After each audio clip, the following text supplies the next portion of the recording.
Hi எல்லோருக்கும் வணக்கம். நான் உங்கள் தோழி பேசுகிறேன். இன்றைக்கி நம்ம பார்க்க போகிற ரெசிபி வெண்டைக்காய் மண்டி. அதற்கு தேவையான பொருட்கள் 200 கிராம் வெண்டைக்காய், இந்த பாருங்கள் பொடியாக நறுக்கி வச்சுருக்கேன். இந்த சைஸில் நறுக்குனா போதும். கொஞ்சம் கருவேப்பிலை, 2 பச்சை மிளகாய் பொடியாக நறுக்கிறது, 100 கிராம் சின்ன வெங்காயம், 10 பல்லு பூண்டு, அரிசி கழுவுன தண்ணி, கொஞ்சம் புளி, ஒரு சிட்டிகை மஞ்சத்தூள், ஒரு சிட்டிகை பெருங்காயம், தேவையான அளவு உப்பு. இப்போ நம்ம ஸ்டவ் ஆன் பண்ணி கடாய் வச்சிடலாம். தேவையான அளவு எண்ணெயை சேர்த்து கடுகு, சீரகம், கடலைப்பருப்பு, உளுந்து கொஞ்சம் சேர்த்துருவோம்.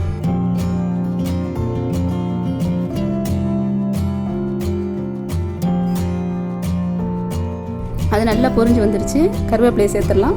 இப்போ பூண்டு சேர்த்து நறுக்கிய பச்சை மிளகாய் ரெண்டுத்தையும் நம்ம வதக்குவோம்.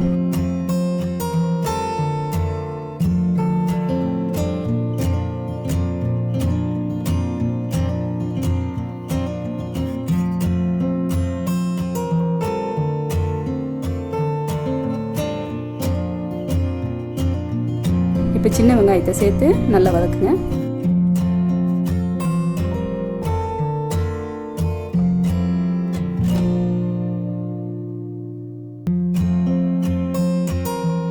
வெண்டைக்காயை சேர்த்துடலாம்.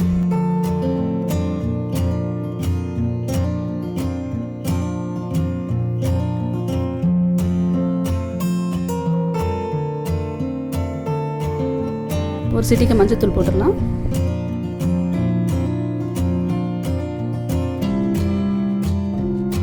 இப்போ நம்ம அரிசி களைஞ்ச தண்ணியில் புளியை ஊற வச்சுருக்கோம்ல, அதை கரைச்சதை நம்ம இதில் சேர்த்துடலாம்.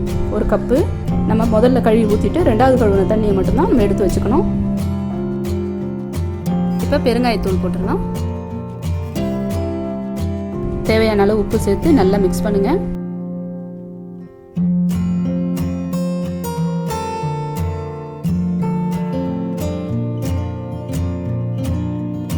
அஞ்சு நிமிஷம் அது வேகட்டும், மூடி வச்சிடலாம்.